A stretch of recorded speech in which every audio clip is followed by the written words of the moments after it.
Hello and আসসালামু আলাইকুম। আজকে চলে আসলাম নতুন একটা ব্লগ নিয়ে, যেটা হচ্ছে কি আমরা কক্সবাজার থেকে সেন্ট মার্টিন কিভাবে গেলাম। এই ব্লগটা অনেক বেশি ইন্টারেস্টিং কেন এটা আসলে পরে বলবো। যাই হোক, আমরা অনেক ভোরে উঠেছিলাম কারণ আমাদের গাড়ি আমাদের আগেই চলে আসছিল। সবকিছু গুছিয়ে আমরা এখন রওনা দিয়ে দিলাম ঘাটের উদ্দেশ্যে। ভোরবেলার রাস্তাটা না এত সুন্দর লাগে আমার কাছে, গাড়িও খুব কম থাকে, একটা ফ্রেশ ফিলিং দেয়। এই সময়টা বের হলে না আলাদা একটা ভাইব লাগে। তারপর আমরা ঘাটে পৌঁছে যাই। এই ব্লগে আসলে আমাদের সাথে যারা যারা ছিল সবাইকে দেখতে পারবেন। নর্মালি আমার কোনো ব্লগে সবাইকে আমি একসাথে নিতে পারিনি, কারণ আমরা অনেকজন গিয়েছিলাম, সবাইকে আসলে একই ভিডিওতে আনা পসিবল হয় না। এখানে আমরা সবাই প্রভাপুর সাথে কথা বলছিলাম, কারণ প্রভাপু ঢাকা থেকে আজকে আসছে, আমরা সবাই একদিন আগেই আসছিলাম। আমরা যেহেতু রিসর্ট থেকে অনেক ভোরবেলা বের হয়েছিলাম, তাই তারা আমাদের জন্য হালকা কিছু ব্রেকফাস্ট প্যাক করে দিয়েছিল। এই ছোট্ট ব্যাপারটা আমার কাছে খুবই ভালো লেগেছে। তো শিপে ওঠার আগে আমরা হালকা কিছু ব্রেকফাস্ট করে নিলাম, যাতে জার্নিটা খুবই কমফোর্টেবল যায়। তারপর এখানে সবাই নিজের নিজের টিকিট হাতে নিয়ে রেডি হচ্ছিল, কারণ সামনে টিকিট চেক করা হবে। তারপর আমরা সবাই হাঁটা শুরু করলাম শিপের দিকে।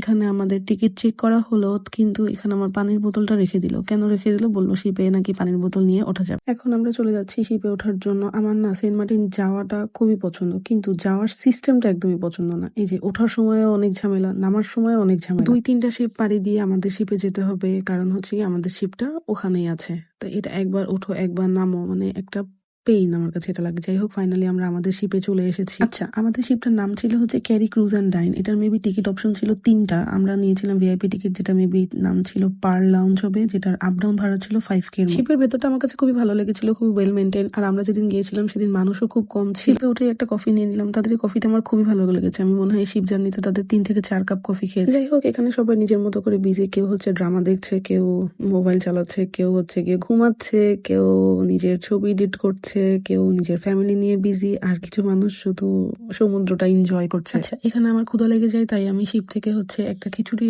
নেই। তাদের এই খিচুড়িটা আমার খুবই মজা লেগেছে। নর্মালি শিপের কি খাবার এত খুব একটা ভালো থাকে না, বাট এই খিচুড়িটা খুবই মজা ছিল। মেবি প্রাইস ছিল 250 টাকা। খাওয়া দাওয়া শেষ করে আমি হচ্ছে কি এখানে শিপের সামনে চলে আসি, এখানে ছবি তুলতে। এখানে আসলে নর্মালি কাউকে অ্যালাউ করে না, কিন্তু শিপের ক্যাপ্টেন আঙ্কেলের সাথে আমাদের পরিচয় হয়। ক্যাপ্টেন আঙ্কেলটা খুবই সুইট ছিল, তো সে আমাদেরকে এখানে অনেক ছবি টবি তুলতে দেয়। ছবি ভিডিও করে আমার আবার ক্ষুধা লেগে যায়, তাই ভাবলাম তাদের একটা চাউমিনও ছিল, সেটাও ট্রাই করি। চাউমিনটা মেবি 200 টাকা ছিল। চাউমিনটাও ভালোই ছিল মোটামুটি আর কি, কিন্তু খিচুড়িটা বেশ মজা ছিল। খাওয়া দাওয়া করে আমি ঘুমিয়ে পড়ি, কারণ আমার মাথাটা হঠাৎ করে কেন জানি খুব ব্যথা করছিল। তারপর ঘুম থেকে উঠে কফি খাই। কফি খেতে খেতে দেখি যে সেন্ট মার্টিনে চলে এসেছি ফাইনালি। জার্নিটা আসলে বেশ বড় ছিল, কিন্তু আমি একটুও টায়ার্ড ফিল করিনি, কারণ সমুদ্র দেখতে দেখতে আসলে কখন আপনার এই জার্নিটা শেষ হয়ে যাবে আপনি টেরই পাবেন না। সেন্ট মার্টিনের না বাতাসটাই অন্যরকম, আপনার কাছে মনে হবে আপনি অন্য কোথাও চলে আসছেন। যাই হোক, এখানে আমরা 2জনই শুধু নামতে পেরেছিলাম, বাকি সবাই যে কোথায় হারিয়ে গিয়েছিল আমরা জানি না। আমরা বেশ অনেকক্ষণ পর তাদেরকে খুঁজে পেয়েছি। তারপর আমরা চলে আসলাম বাজারে। এখান থেকে অটো নিয়েছিলাম। নেক্সট ব্লগে দেখাবো আমরা একদম সমুদ্রের সামনে মাত্র 3500 টাকায় কোন রিসর্টে ছিলাম। টিল দেন, আল্লাহ হাফিজ, টাটা, বাই বাই।